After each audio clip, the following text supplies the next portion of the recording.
Project Esmeralda, the declassified mind control program they still don't want you to know. They said it was impossible, a fiction, the ravings of the unhinged. They always do.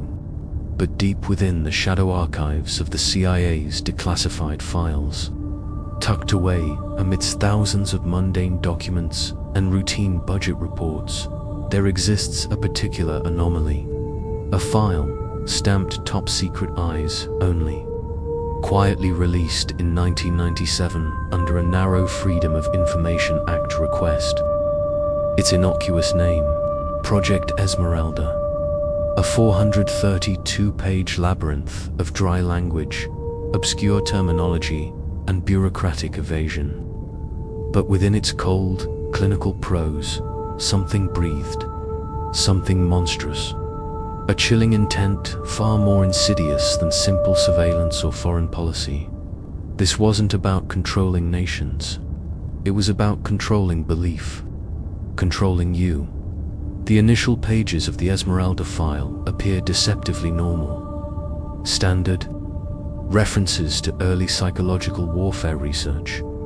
Operational tests conducted during the Cold War. And familiar mentions of MKULTRA, the infamous mind control experiment most now recognize, a smokescreen. But then, at page 189, the text shifts. The language tightens, almost defensively. Here, in disturbingly precise, bureaucratic terms, the file references synthetic ideation, implantation. Think about that phrase.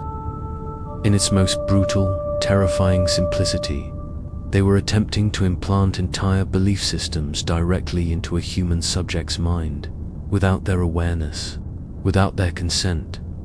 The terrifying method, not brute force, not chemicals or torture, but stories, strategically crafted false narratives, conspiracy theories, designed not to convince, but to fracture a person's fundamental sense of reality, to isolate them from conventional thought, and then to rebuild that shattered reality in a mold that made them infinitely easier to manipulate, easier to control. This chilling revelation exposes the depth of covert mind control operations and government psychological warfare that remained buried for decades.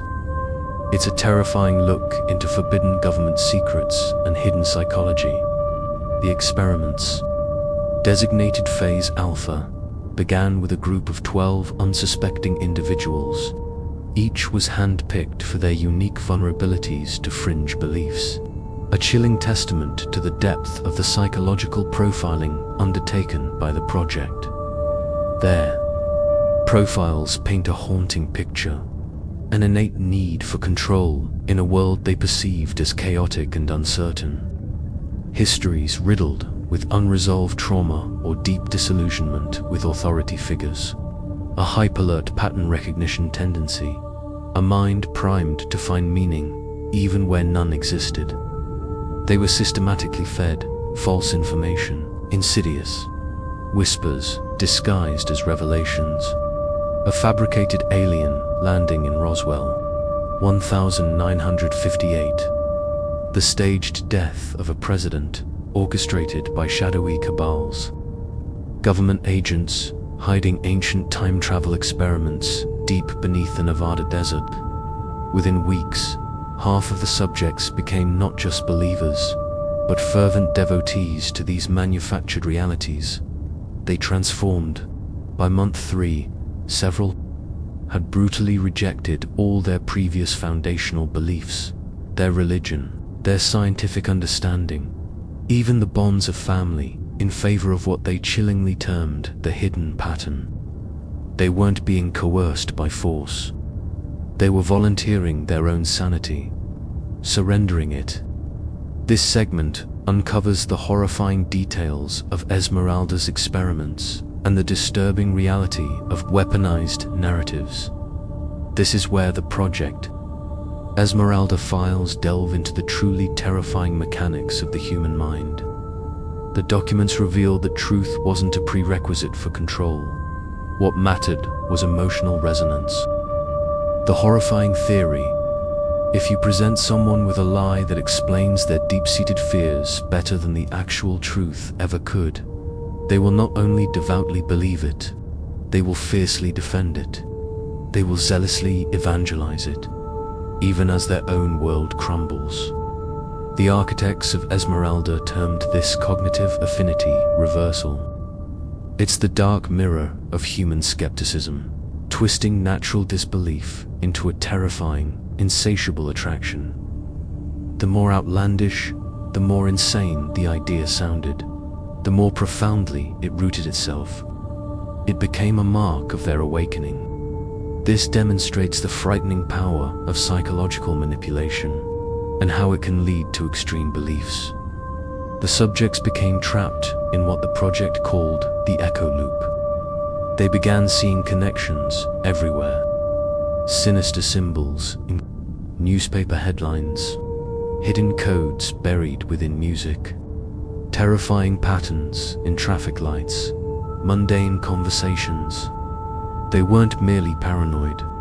They were being trained to find patterns that simply did not exist.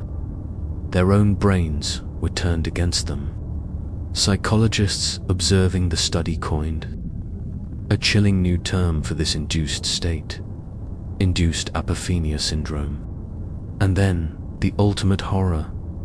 Eventually, the subjects no longer required external manipulation. They began generating entirely new conspiracies on their own, feeding the beast within their own minds. It was then that the CIA realized something truly monstrous. They didn't need to suppress conspiracy theories. They could seed them. They could cultivate them. Allow the population to become so utterly overwhelmed with contradicting truths, so lost in an endless maze of false flags and secret societies, that they could no longer discern what was real, what was safe. This exploration dives into how truth is weaponized and the unsettling concept of engineered paranoia. The Declassified Project Esmeralda file abruptly terminates in 1989, but a single, unredacted addendum, dated after the main report, hints at something else, something truly terrifying.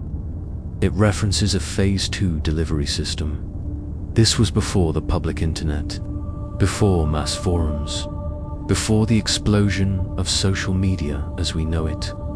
But what if the internet wasn't just a communication tool? What if it was meticulously designed to be the perfect incubator for cognitive instability, the ultimate echo loop for billions, an endless chamber of mirrors, a digital wilderness where you no longer find truth, but are relentlessly compelled to construct it, often from the shards of carefully planted lies. This section explores the internet's role in psychological warfare and the potential for mass deception. One name within the chilling pages of Esmeralda is never redacted. A solitary, chilling exception. Subject 9.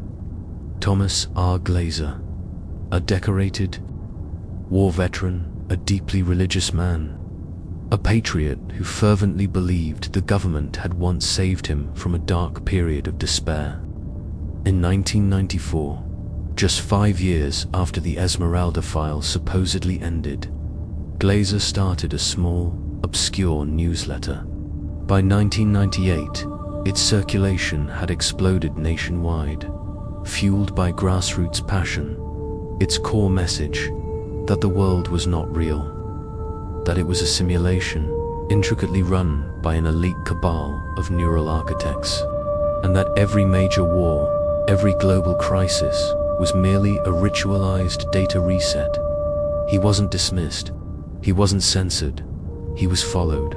His ideas, the product of Project Esmeralda, spawned entire online communities that remain disturbingly active even today.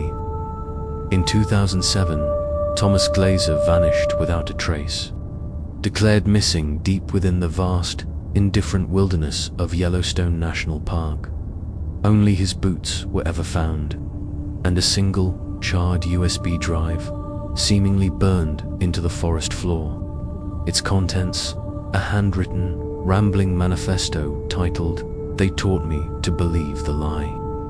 This disturbing case study brings to light the real-world implications of mind control experiments and forbidden government secrets. Now, hear me out. This story, this project, Esmeralda, it sounds utterly insane, right? That's precisely what they're counting on. Because if it sounds too outrageously crazy, you'll dismiss it outright. You'll laugh it off.